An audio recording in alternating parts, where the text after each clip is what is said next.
Sitting here thinking about Henry Hall. Henry Hall. When I met Henry, he was 80 years old.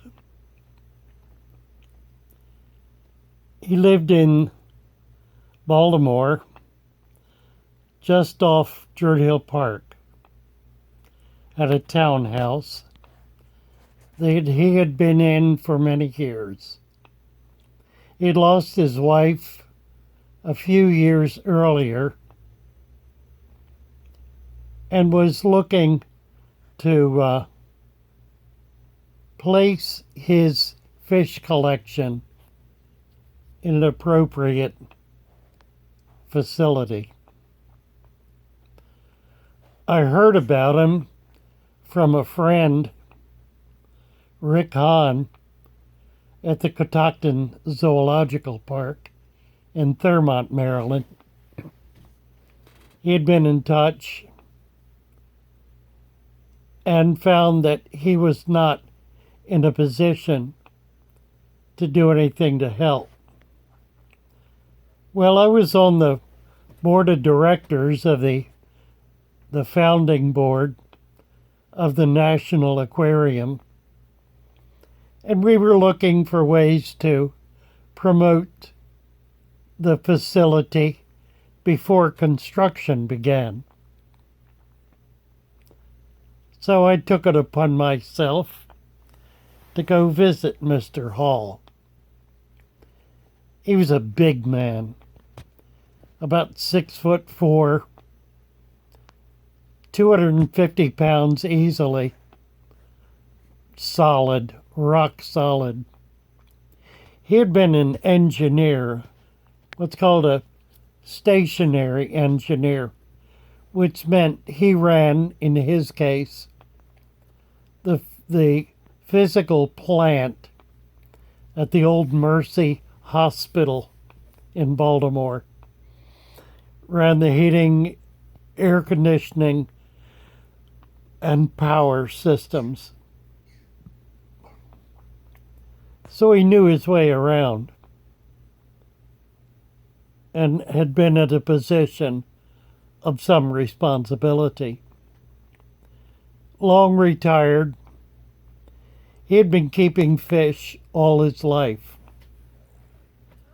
something he began when he was a boy, much like me.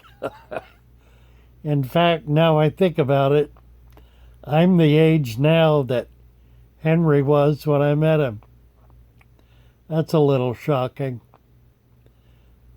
This was about 1980, I guess, maybe earlier, 78, when I met Henry Hall. Yeah, about 78. As I said, before construction started on the new aquarium, so I may have my years off. May have been a bit earlier. I'll have to look that up and make corrections. In any case, I called up Mr. Hall, and he invited me to his home, which I accepted. Walked into his very nice home, and he took me down to the basement. Well, I got about 5 steps down, and I looked, and what I saw took my breath away. There were probably 40 aquariums in his basement, none of which were under 100 gallons. 40 very large tanks. Very neatly organized, stacked when possible, filling rows all around the outside of the walls, and at least one aisle, as I recall. And in each aquarium was a single fish. One fish per 100. I think the largest tank was about 250 gallons. One fish per tank. Everything you could possibly imagine in monster fish grown large. Well, I was stunned. He showed me around. We looked at everything. And he told me that he needed to move it on. He needed to donate his entire collection. I spoke to the chairman of the board of the National Aquarium, and he allowed us how he thought this was appropriate. So we got a crew from the city to come over and help move these tanks. Well, Henry Hall showed them all up. These big, burly men couldn't pick up the big tanks.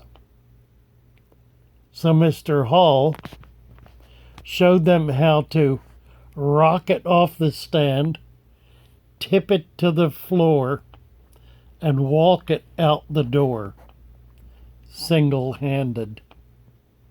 They were stunned. We kept one large tank because Henry wanted a couple of fish that he had never had. He wanted an arapaima and he wanted a paddlefish. We were able to get the arapaima. We never got a paddlefish. It wasn't until years later that I was able to acquire a couple of paddlefish, and it's still a fish that I long to find a resource for today. Henry Hall. We moved those tanks into a display on Pier 5, where the aquarium was to be built. The city put a big tent up, like a circus tent. And the I don't know what department it was, built a series of stands for the aquariums made out of 3-inch pipe, galvanized pipe. It was all welded. I think I still have a few of them. The tanks sat on them, and then they did front pieces in each of the tanks, so it was really quite a very nice display. This is right around the time of the Baltimore City Fair, so it was shown off at the city fair. Thousands of people had a chance to see Henry Hall's wonderful fish. After the fair, we donated everything to the Baltimore Science Museum, and they in turn created a very, very nice, sophisticated display for Henry's fish, which later became a substantial part of the Science Museum, featuring Maryland fish. Henry and I would travel around. He would call me up and say, "Let's go fishing." So, sure, he'd come over and pick me up, or I'd go pick him up, and we would go to visit all of the tropical fish stores in the area. We went as far as D.C., Washington, D.C. We went up into Pennsylvania. Never got to New Jersey. All over Baltimore, of course. Just visited wonderful shops and always bought fish. In the meantime, he had helped me put together a display of fish in the church I was serving. In the social hall, we had about 25 aquariums, some of them pretty large, lining the walls with lots of fish in them. What a joyous time. Henry became ill, developed adhesions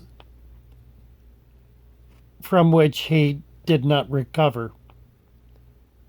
So while a year before that, I had the distinct joy of performing a marriage ceremony between Henry and his then new wife, Regina was her name. She had never been married. She was in her mid-70s.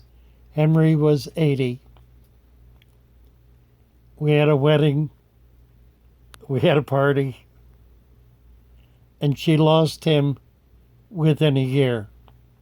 So sad. Henry Hall. Before he died, I took him to meet the board of directors of the National Aquarium, and they honored him by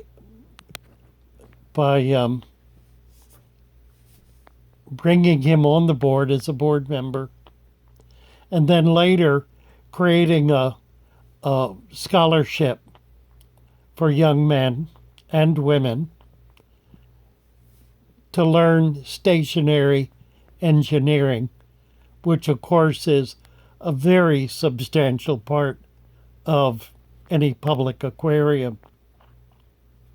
He never got to see the aquarium. He died before it opened. But I know he would have been thrilled. And some of his fish are still there. We had a school of piranha, red belly piranha, which are now enormous and are in the Baltimore Aquarium. Go visit them sometime. Well, this is Father Fish, just reminiscing about old friends. Nice to see you today. Bye-bye.